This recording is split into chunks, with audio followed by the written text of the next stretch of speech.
Praise the lord. దేవునికి మహిమ కలుగును గాక. Vision QT fellowship YouTube channel వీక్షకులందరికీ యేసుక్రీస్తు నామములో వందనాలు. మీరందరూ బాగున్నారు కదండి. మనము యెషయా గ్రంథం నుంచి ధ్యానాలు చేసుకుంటున్నాం. నేడు మన ధ్యానం కోసం ఏర్పాటు చేసుకున్న వాక్య భాగం ఏమనగా యెషయా 8వ అధ్యాయము 1 నుంచి 22 వచనాలు. దయచేసి మీ దగ్గర బైబిల్ ఉంటే తెరవండి. కలిసి మొదటి 2 వచనాలు చదువుకొని మనము ధ్యానంలోకి వెళ్దాం. మరియు యెహోవా, నీవు గొప్ప పలక తీసుకొని మహేర్ షలాల్ హాస్ బజ్ అనే మాటలు సామాన్యమైన అక్షరములతో దాని మీద వ్రాయము. నా నిమిత్తము నమ్మకమైన సాక్ష్యము పలుకుటకు యాజకుడైన ఉరియాను హెబెర్కియా కుమారుడైన జకర్యాను సాక్షులుగా పెట్టెదనని నాతో చెప్పగా. చదివిన వాక్యమును దేవుడు దీవించునుగాక.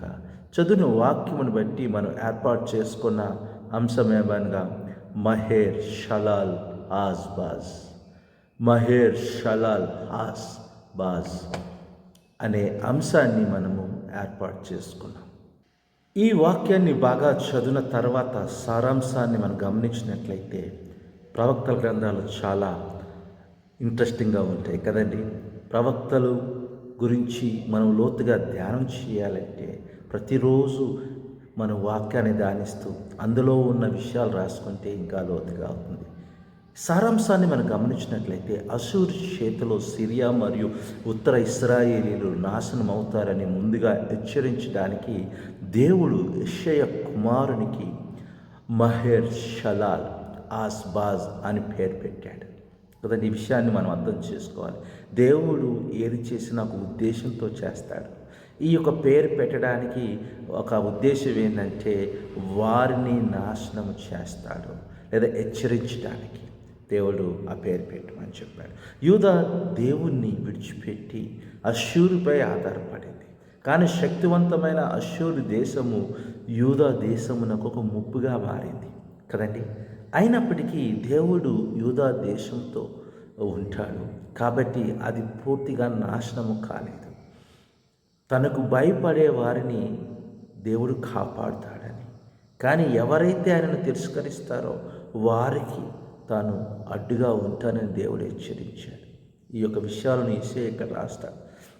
యెషయా తన సాక్ష్యాన్ని ముద్రించి దేవుని తీర్పుతో పాటు పునరుద్ధరణ నిరీక్షణ గురించి తెలియజేస్తాడు.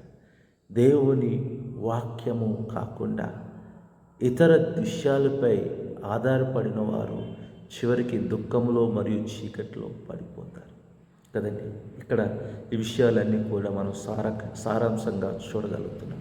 ఈ వాక్యాన్ని ఇంకా మనం లోతుగా ధ్యానం చేసినప్పుడు మన దేవుని గురించిన గొప్ప సత్యాలు కదండి. దేవుని గురించి ఎంత లోతుగా అర్థం చేసుకుంటే మన విశ్వాసంలో అంత లోతుగా ఎదగడానికి వీలు కలుగుతుంది. ఎందుకంటే మన దేవుడు ఎవరో మనకు అర్థం కాకపోతే మనము దేవుని మీద ఆధారపడలేము, దేవుని కొరకు జీవించలేము. కనుక ఈ వాక్య భాగాన్ని ధ్యానం చేసినప్పుడు 1 నుంచి 4 వచనాలు ధ్యానం చేసినప్పుడు దేవుడు మన కొరకు పదే పదే కదండి మనతో మాట్లాడతాడు. భవిష్యత్తులో జరగబోయే సంఘటనలను యథార్చకం కాదని, అవి దేవుని ప్రణాళికలో ఒక సంపూర్ణ భాగమని స్పష్టంగా చూపించడానికి ఆయన పదే పదే మనకి సూచనలు ఇస్తాడు కదండి. ఈరోజు ఈ విషయాలు మనం ఆలోచన చేయాలి.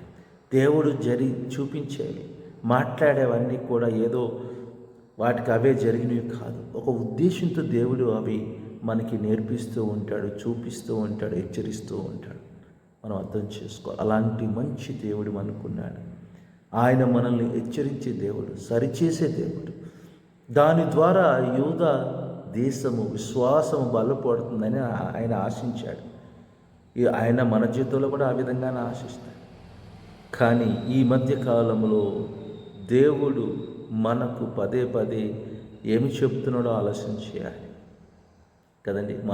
మనం కూడా సంఘం కానీ, దేవుని బిడ్డలు కానీ, సేవకులు కానీ దేవుడు మనతో ఏం మాట్లాడుతున్నాడో వాటిని గ్రహించడానికి ప్రయత్నం చేయాలి. మరియు ఆయన వాక్యం ద్వారా నేను ఏం అర్థం చేసుకుంటున్నాను, ఏమి గ్రహిస్తున్నానో కూడా మనం ఆలోచన చేయాలి. ఈ వాక్య భాగం ఇంకా మనం లోతుగా ధ్యానం చేసినప్పుడు దేవుడు మనకు నేర్పే పాఠమును గ్రహించడానికి వీలు కలుగుతుంది. 16-18 వచనాలు. దేవుని వాక్యము ఎప్పుడు కూడా నిష్ఫలం కాదు కదండి. దేవుని వాక్యం శక్తి కలది. దేవుని వాక్యములో జీవం ఉంది. మనము ఆదికాండం నుంచి ప్రకటన వరకు చదివితే ఈ సత్యం మనకి లోతుగా అర్థమవుతుంది కదండి. అందుకే దేవుని వాక్యాన్ని మనం బలంగా చదవాలి, బలంగా హత్తుకొని జీవించాలి.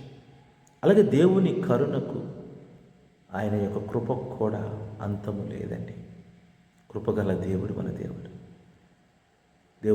దేవుడు చూపే కృప లేకపోతే మనం ఎప్పుడూ అందరూ కూడా అంతరించిపోయేవాళ్ళం. యెషయా ఈ సత్యాన్ని బాగా అర్థం చేసుకున్నాడు. అందుకే ఆ విషయాలను ఇక్కడ రాసినట్లుగా మనం చూస్తాం. అందుకే ప్రజలు మారడానికి నిరాకరించినప్పుడు కూడా దేవుని వాక్యము గట్టిగా పట్టుకోగలిగాడు. ప్రజలందరూ విడిచిపెట్టిన యెషయా మాత్రం దేవుని వాక్యాన్ని గట్టిగా పట్టుకోగలిగాడు. ఎంతండి మనం నేర్చుకోవాలి.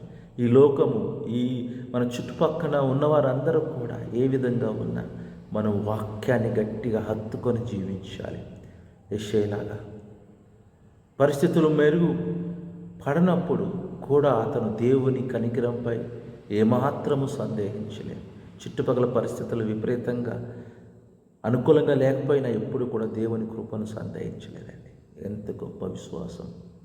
మన ప్రస్తుత వాస్తవ పరిస్థితి ఎలా ఉన్నప్పటికీ దేవుని కనికరం పైన, కృప పైన ఆశ కలిగి ఉంటూ ఆయన వాక్యాన్ని మన హృదయాల్లో భద్రపరచుకుందాం కదండి. మన చుట్టుపక్కల పరిస్థితులు మనకు అనుకూలంగా లేకపోయినా దేవుని వాక్యాన్ని బలంగా పట్టుకుంటూ దేవుని కృపలో బలంగా ఉందాం.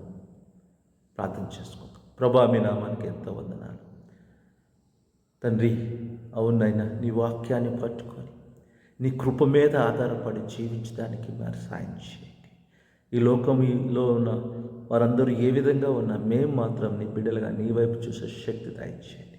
వాక్యం వింటున్న ప్రతి బిడ్డను దీవించమని యేసుక్రీస్తు నామంలో ప్రార్థన చేసి వేడుకుంటున్నాం తండ్రి. ఆమేన్. ప్రియమైన వారలారా, ఇప్పటి వరకు దేవుని వాక్యాన్ని ఓపికగా విన్నారు. దాన్ని బట్టి మీ అందరికీ వందనాలు. మీ అనుభవాలను మాతో పంచుకోవాలని ఆశపడుతున్నట్లయితే మమ్మల్ని సంప్రదించండి. దేవుని కృప మీకు ఎల్లప్పుడూ తోడై ఉండును గాక. ఆమేన్.